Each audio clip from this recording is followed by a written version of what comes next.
Okay, so I want to start with something I read this week because it's been bugging me. There's this whole genre of advice now, like all over my feed, that's basically listen to your 3 a.m. thoughts. They're telling you the truth. And every time I see it, I want to throw my phone across the room. Why? Because it's not true, like mechanically not true. At 3 a.m., your prefrontal cortex is basically offline. Your cortisol is spiking, your glucose is low. You've been horizontal for hours, which changes blood flow to the brain. You are immeasurably not thinking clearly. And then people treat whatever surfaces in that state as some kind of revelation.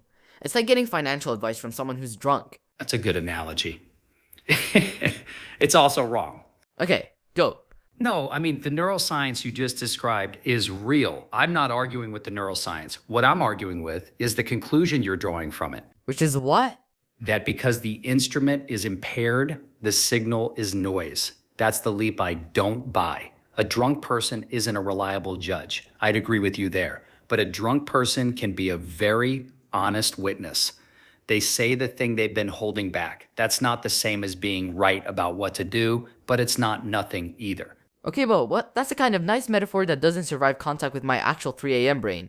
Because what surfaces for me isn't suppressed truth. It's just catastrophe. Like, what if everyone I love dies tomorrow? Is that an honest witness? Or is that just my brain misfiring? What do you think it is? Misfire. Obviously misfire. No one walks around in daylight, genuinely worried everyone they love is going to die tomorrow.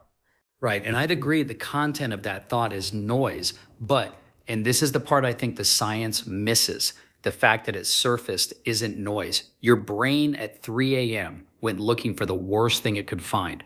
Why that specific worst thing? Why not a different one? Because I love them?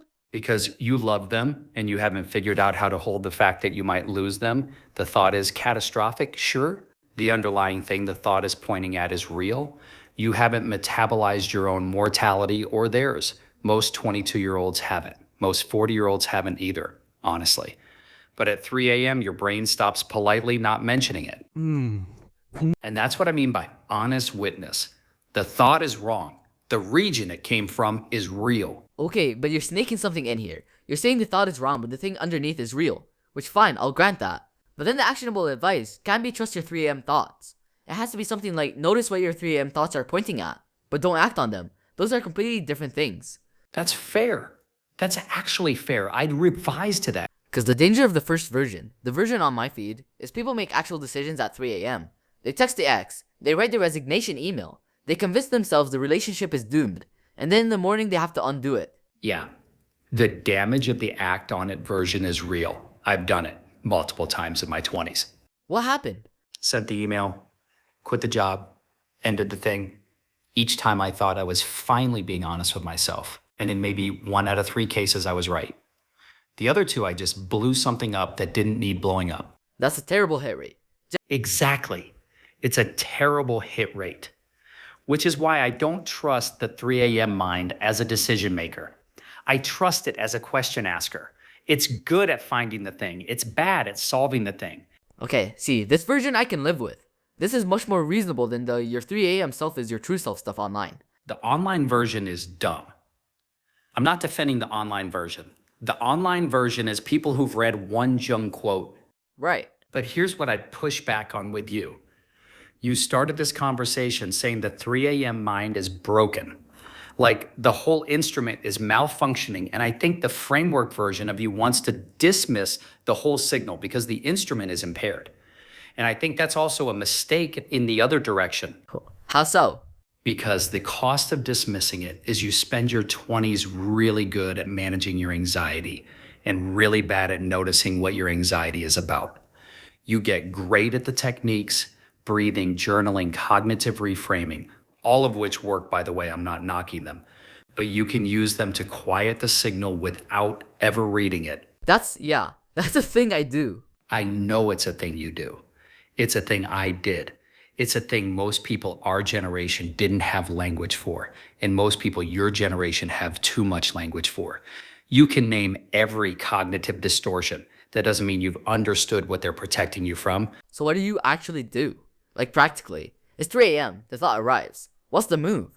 Write it down, not to solve it, just to mark the location.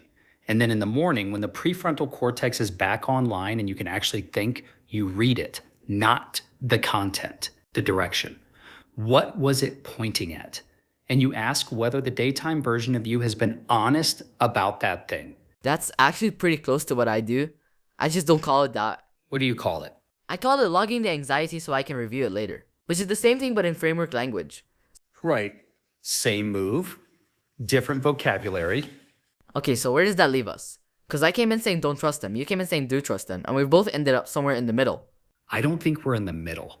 I think you've moved more than I have. Wow. Confident. No, hear me out. You came in saying the signal is noise because the instrument is broken. You're leaving saying the signal is worth logging, even if you don't act on it. That's a real shift. I came in saying trust the 3 a.m. mind. I'm leaving saying trust it as a witness, not a judge, which is a clarification, not a shift. Yeah, okay. I'll give you that. The thing I'd want to leave you with, and I'm aware I'm doing the older guy thing here, so feel free to push back. Go ahead. The reason I trust the 3 a.m. mind more than you do isn't because I think it's smarter. It's because I've had the experience more than once of looking back at something I dismissed at 3 a.m., really aggressively dismissed with all the right frameworks and realizing it was the thing I should have listened to 2 years earlier. That experience is what changes the weighting. You don't have it yet. You will. And then we'll have this conversation again and you'll be on my side of it. Wow. That's annoying because I can't argue with it without proving your point. I know. I'm sorry. It's the only unfair move I get to make. Okay, but come back to this in 18 years. Deal.